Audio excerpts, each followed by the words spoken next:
Hello, nhà giống chồng phong như cho sai. Rồi sẽ bây giờ các là cộng cái là gì họ cú channel là lên. Ok, nó là cú ăn gà.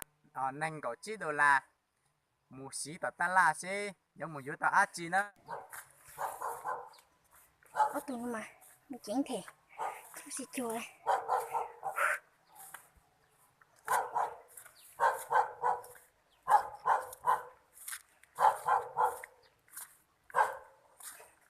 Có quên lên đấy xả.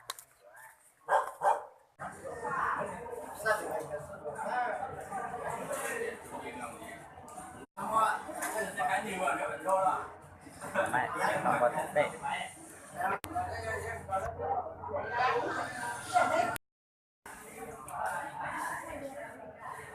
con mới lên thì hãy còn lại ạ.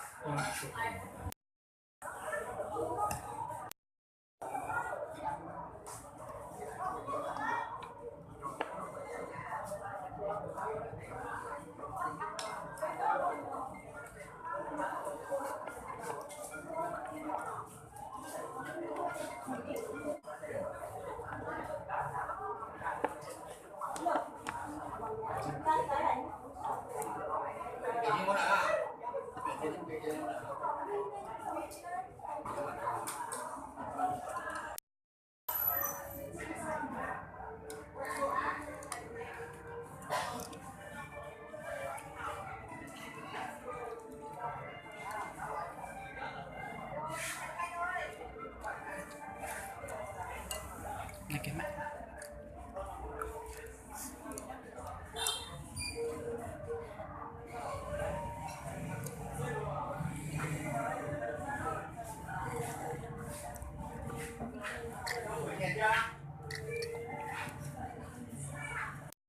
Không ăn đâu. Một cái nước kia rồi. Yếu tao nó hồ tìa. Hồ tìa chị. Đâu nhắn là xem nữa. Hai tê nó giờ. Cho chỉ rau ca. Lấy một quần nữa.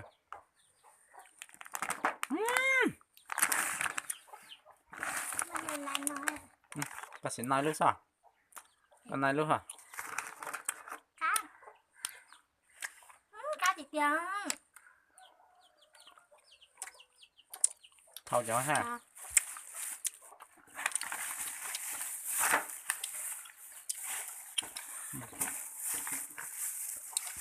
Con nó mà giờ. Con nó mà giờ. Chỉ cậu nữa. Giờ chỉ cậu chỉ khơ.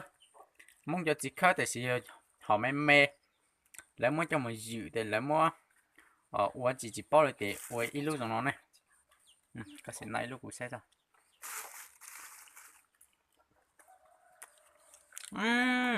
Bọc ca. Cá rồi. Mẹ luôn lại nói. Mẹ tư. Nào. Bọc ca.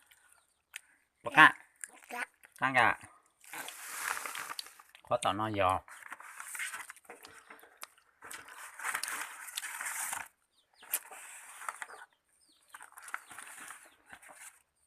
Tụi nó thì giờ ít tụ xin à. Ta sẽ tụi nó mà lấy một bánh. Chỉ tên nó cũng chỉ bao rồi luôn. Đánh tay chứ. Cho nó thì hai lồng mông cũng chỉ bao hai chà. Giờ lũ nhắn là xưa. Vậy này giờ bé cứ tin nhớ số lúc tết trời thì gì mua tên nó. Giờ thì cũng hai lũ nhắn là nè chính cả xía thì cũng chỉ hai ạ. Thì cũng vô tao cho nó. Một thì cứ ý loại vô tao cho nó nè. Nó sao?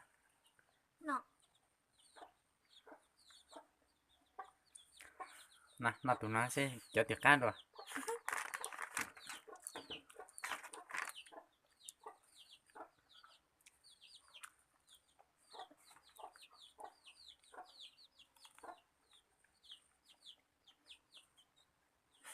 Cho tiệc can rồi. Tụi nó. Giờ nó cho cút thịt của nó.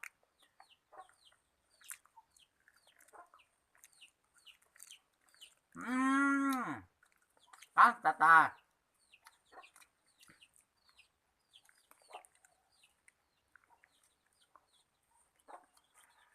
cho nó mà cũng nó chua chua thì nó sẽ có tụi nó mà gì cắt cờ lên nữa cũng ăn chỗ chỉ rau ca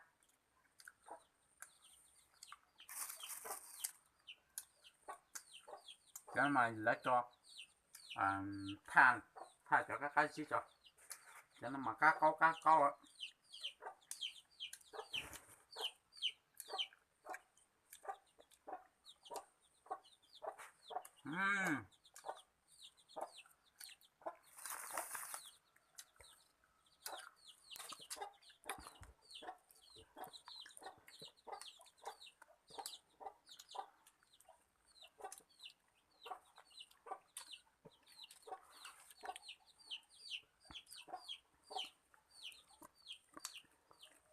tụi ta lại nó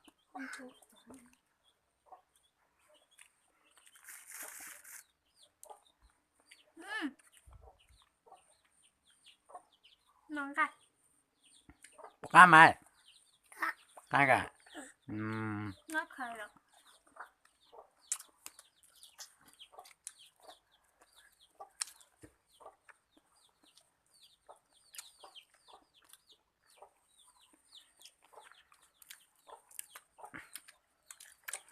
cú tiền cá này cậu chỉ đồ là một xí nó nè ha một chút tí nè chỉ cậu xí muốn cho là xí đi thế cú chỉ mà chỉ dùng gì cho là nhiều lý tệ nhiều bóc khăn nồng nó cho là nó thế nó ở tại phở xí tệ là chỉ xin ơi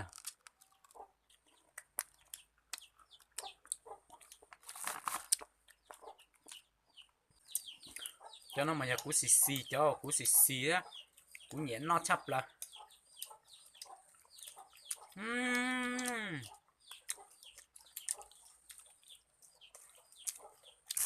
cá câu này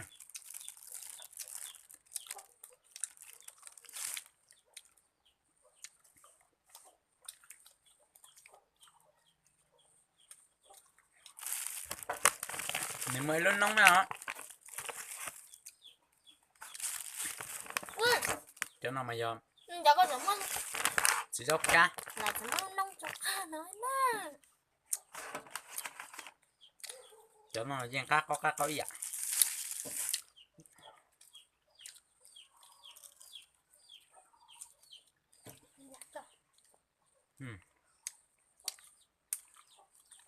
cho nó mẹ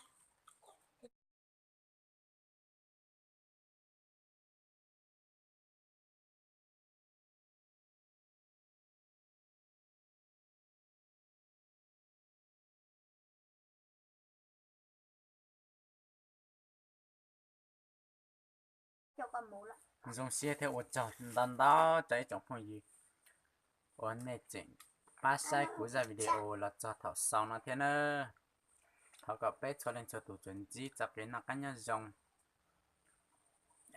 chạy để của nhập khóa ở YouTube của chỉ chạy thay mà để họ chỉ nhỏ thay để của chỉ thay cho họ nó để họ chỉ nhỏ thay của họ lấy mất họ mất cho họ nó lại nó là thôi trong phòng gì sẽ đợi sang gạt của họ xong đợi comment hoặc cá nó sợ